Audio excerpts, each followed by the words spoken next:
I want to give a quick demo of using Adobe Audition in multitrack mode so that you can use sends and some other nice routing features for effects. So I've got a little clip here, short acoustic solo guitar recorded in the wave view. And what I want to do instead of working with it here is go to a multitrack view. So we're going to go over here and create a multitrack view. We've got a bunch of tracks that we don't need here, so I'm going to get rid of them. We really only need one track for what I'm really doing here, and a master track. And let's go to our file list, and I'm going to drag in the file into the one track. So there we have it, and we can play it.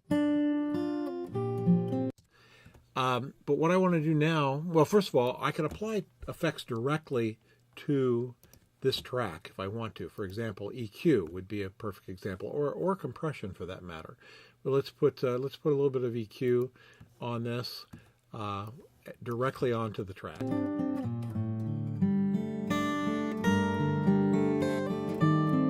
Boost a little mids.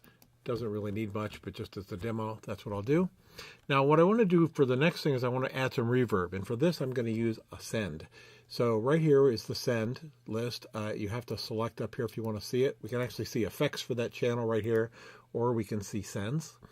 And if I click on sends, we see here there's no send. So I'm going to add a bus. A bus is just another track.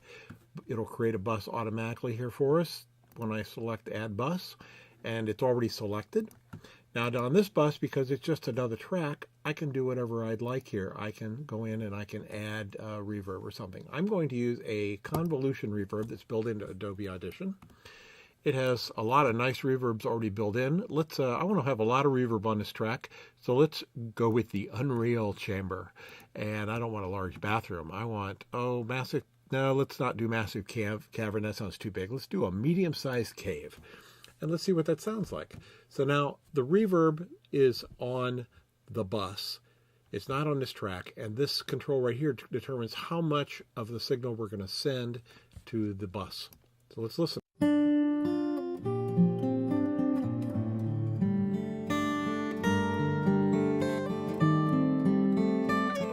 Maybe about like that.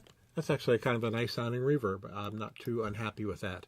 But we can also, because this is a convolution reverb, we can load our own impulses. This is a way of capturing the sound of real spaces or of any piece of gear. I happen to have some impulses here that are captured from the Bricasti M7 hardware reverb. It's about a $3,500 unit, so it's a pretty nice reverb. And I'm going to open that. And now we can use the Bricasti. Let's turn the send down a little bit again, and we'll start up from the beginning and hear how that sounds.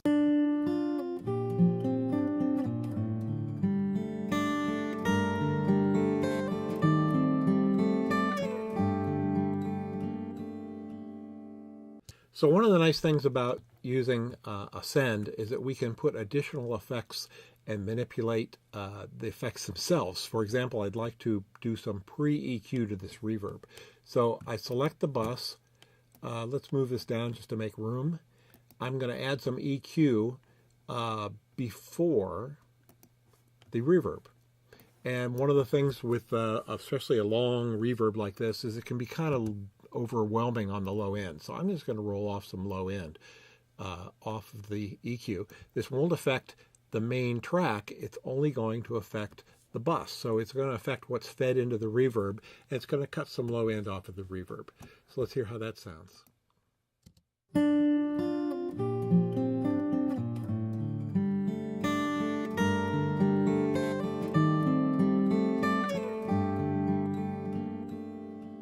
So we can really tailor the reverb sound by adding this effect. And there's other things you could add in here too. Anything you'd like to do to the effect, to the reverb track that won't affect the main track. Now the other track we've got here is the master. This is the final, everything goes through this. The guitar track, the reverb bus, everything gets combined back into the master.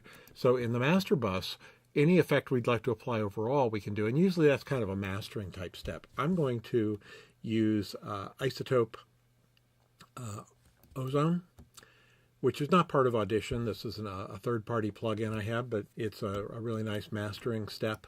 It has EQ, compression, a few other things. I don't care about compression. I do want the maximizer, and I want a little bit of EQ. I think I'm going to boost just a little bit of high end on this.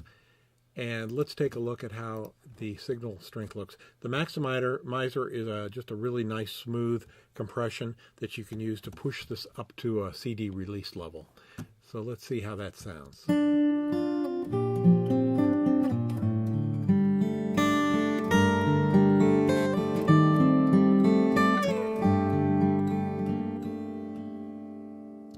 So that might be a lot of reverb. I'm going to go back and just turn down the reverb just a little bit.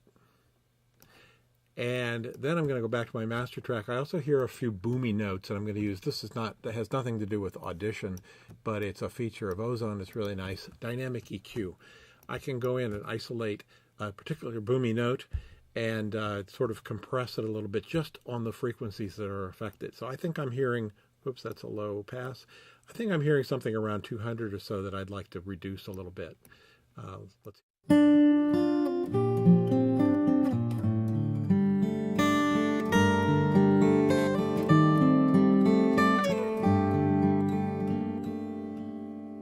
So now I think a couple of those bass notes are not popping out, booming quite so much. That's, can also help on the reverb a little bit too. So that's it. Just to recap, we've got the track we're working with on track 1. It has a send to bus A.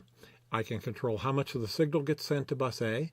On track 1, I have an EQ that affects the entire track.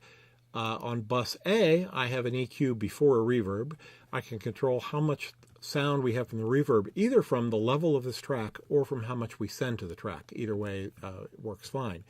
And then finally, we have the master, on which I put effects that I want to apply to the whole thing overall, and I've put a little mastering compression, a little bit of final EQ on that track.